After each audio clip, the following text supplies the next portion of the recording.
Namaskar, Jai Shri Krishna. Enlightening, text 41 and text 42 of chapter 10. Bhagavatam is the answer to all questions of second canto, the cosmic manifestation of Srimad Bhagavatam. Text 41.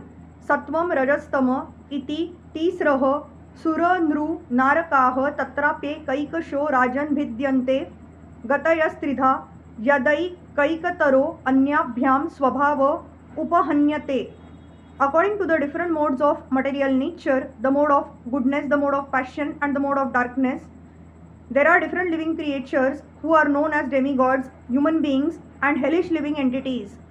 O king, even a particular mode of nature, being mixed with the other two, is divided into three, and thus each kind of living creature is influenced by the other modes and acquires its habits also. The living entities individually are being conducted by a particular mode of nature, but at the same time there is every chance of their being influenced by the other two. Generally, all conditioned souls in the material encagement are influenced by the mode of passion because every one of them is trying to lord it over the material nature to fulfill his individual desire. But in spite of the individual mode of passion, there is always the chance of being influenced by the other modes of nature by association. If one is in good association, he can develop the mode of goodness, and if in bad association, he may develop the mode of darkness or ignorance. Nothing is stereotyped. One can change his habit by good or bad association, and one has to become intelligent enough to discriminate between good and bad. The best association is the service of the devotees of the Lord, and by that association, one can become the highest qualified man by the grace of the Lord's pure devotees. As we have already seen, in the life of Srila Narad Muni, he became the topmost devotee of the Lord simply by the association of pure devotees of the Lord. By birth, he was the son of a maid servant and had no knowledge of his father and no academic education, even of the lowest status. But simply by associating with the devotees and by eating the remnants of their foodstuff, he gradually developed the transcendental qualities of the devotees. By such association, his taste for chanting and hearing the transcendental glories of the Lord became prominent, and because the glories of the Lord are not different from the Lord, he got direct association with the Lord by means of sound representation. Similarly, there is the life of Ajamil, 6th canto, who was the son of a Brahman and was educated and properly trained in the discharge of the duties of a Brahman, but who, in spite of all this, because he contacted the bad association of a prostitute, was put into the path of the lowest quality of Chandal, or the last position for a human being.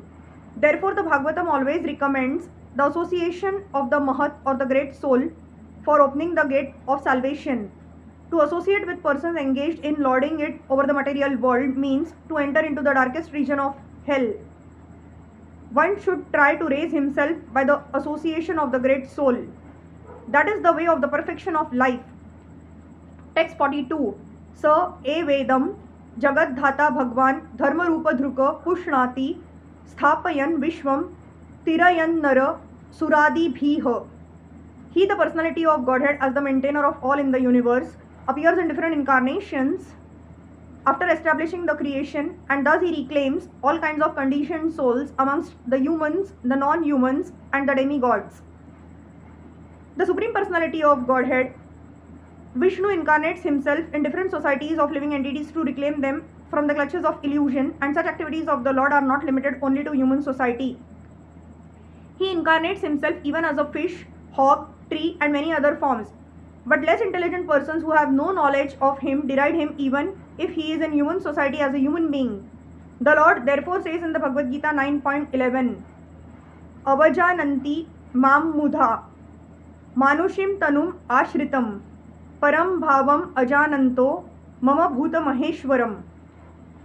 As we have already discussed in the previous verses, it is concluded that the Lord is never a product of the material creation. His transcendental position is always unchanged. He is the eternal form of knowledge and bliss, and he executes his almighty will by his different energies. As such, he is never the subject of reactions for any of his acts. He is transcendental to all such conceptions of actions and reactions.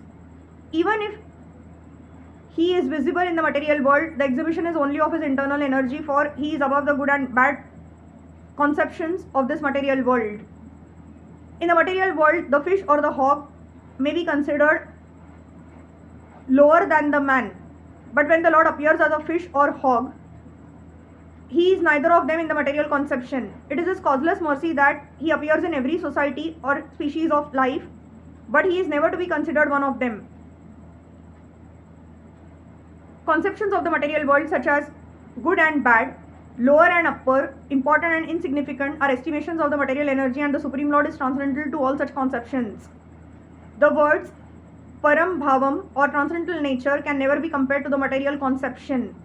We should not forget that the potencies of the Almighty Lord are always the same and do not decrease because the Lord assumes the form of a lower animal. There is no difference between Lord Shri Ram, Lord Shri Krishna and his incarnations as a fish and hog. He is all pervading and simultaneously localized at any and every place. But the foolish person with a poor fund of knowledge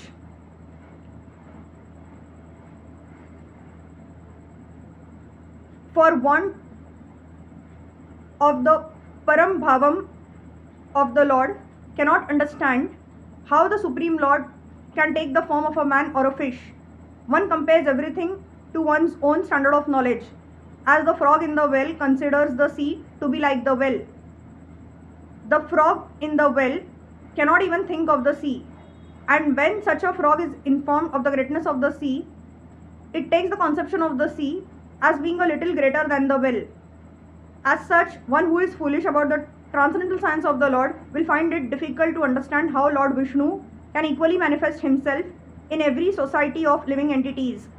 Hare Krishna.